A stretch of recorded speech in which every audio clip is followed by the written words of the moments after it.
Olá, querido aluno, vamos estar dando continuidade sobre a posição consolidada do STJ em relação aos crimes de abuso de autoridade, a nossa playlist sobre abuso de autoridade, e estamos trabalhando aqui hoje sobre o crime do artigo 10, que seria da condução coercitiva, né? Tema bem interessante sobre isso.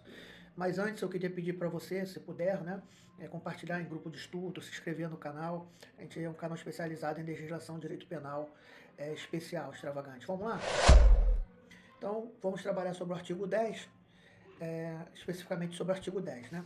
Então, ele está tratando, esse artigo, sobre a decretação de condução coercitiva de testemunha ou investigado manifestamente incabível sem prévia intimação.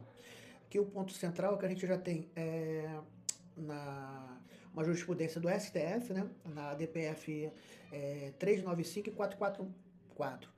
Essa questão da condição coercitiva, ela ganhou muita repercussão mesmo, principalmente ali na Operação Lava Jato, eu creio que você de alguma forma, né? Então, o Supremo, ele assentou que a condição coercitiva do investigado ou réu para interrogatório não foi recepcionada. Então, você tem que ver que essa DPF, ela foi deferida parcialmente. O pedido dela era para que fosse completo, para nada, né?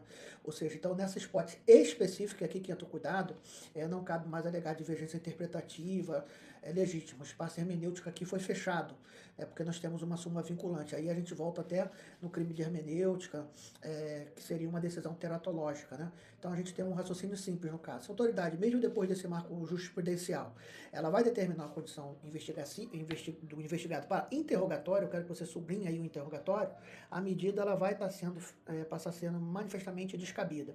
E quando eu tenho uma medida manifestamente descabida, a gente tem, obviamente, com o fim especial de agir preenchido, a gente tem um crime de abuso de autoridade. Então o material também vai estar registrando uma coisa bem importante, né? Que, como eu disse, o STJ não vedou condução coercitiva. Por favor, aluno e colega, ele não vedou, não é isso. Continua possível, né, desde que observados os pressupostos legais, as condições para ato diverso do interrogatório, hipótese de referência a testemunha, ofendido, perito nos casos cabíveis, né? Então, além disso, a exigência de prévia intimação é central. A condução coercitiva, ela chegou a esse ponto porque ela sempre existiu, mas você tinha que ter tinha uma coisa, eu iria usar o termo acordo de cavaleiros, mas não seria um termo correto. Mas vamos trabalhar com esse termo para você entender, né? Havia um consenso que ela só existia quando você minimamente dava oportunidade. A pessoa ia, ela não ia. E depois ela foi banalizada. O próprio juiz, à época, quando era juiz, o senador Sérgio Moro, falava que isso era adotado para evitar, né? A defesa, com o seu investigado, combinar, ou seja, ali mesmo pelo argumento você já vê que é um cerceamento. Foi muito usado aqui pelo juiz Marcelo Bretas também, e óbvio que isso, obviamente, popularizando na mídia, isso daí ficou mais esmagado. Sempre existiu. Eu estou falando de popularização. Nós temos o enunciado 7º, né, do CNPG, que vai sintetizar isso, afirmar que a condição coercitiva ela vai ser pressuposto, né, de uma motivação de descumprimento de prévia notificação, então isso é óbvio, né? Então logo o candidato ele precisa evitar duas simplificações erradas. Dizer que toda condição coercitiva é inconstitucional, por favor não cometa esse erro. E também dizer que a condução coercitiva do investigado para interrogatório continua válida se houver prévia intimação. Então as duas estão erradas. Nem toda condução coercitiva é inconstitucional, eu já falei, como testemunha, para reconhecimento, peritos, do investigado para depoimento, e também dizer que, de alguma forma, a condição coercitiva do investigado para interrogatório é válida se tiver uma prévia comunicação. Elimine, por gentileza, esse erro crasso, né, do seu material. Queria compartilhar com vocês agora, vocês estão vendo aqui para mim?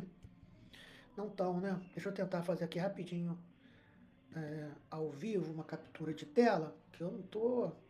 Se eu não conseguir, eu vou dar um pause aqui. Vamos ver se foi. Foi, viu? Tô ficando craque nisso daqui, que já era para estar feito, né? Condução coercitiva, a malha fina do STF, no artigo 10. Nós tivemos duas ADPF, né? Fechando o espaço hermenêutico. Investigado ou réu. Finalidade, para interrogatório. Por favor, guarde essas palavras-chave. Status, inconstitucional. Nota. Prática, a medida é manifestamente descabida, não há mais espaço para alegar divergência interpretativa, legítimo, prévia intimação, não a torna válida. Agora, aonde pode? Testemunhas, ofendidos, peritos, finalidade, para depoimentos legais. Status permitido, mas condicionada. Nota prática do anunciado, né, CNPG, Conselho Nacional de Procuradores, que exige a motivação idônea e descumprimento de prévia notificação, tá bom? Então, vamos aqui. Aqui a gente já vai estar trabalhando sobre o crime do artigo 27, que vai ficar para a próxima aula. Querido, espero que você esteja gostando da nossa playlist. Um beijo do coração de todos. Na próxima aula a gente vai estar falando sobre a jurisprudência do STJ no crime do artigo 27, tá bom? Um beijo no coração de todos. Dá essa força pro canal.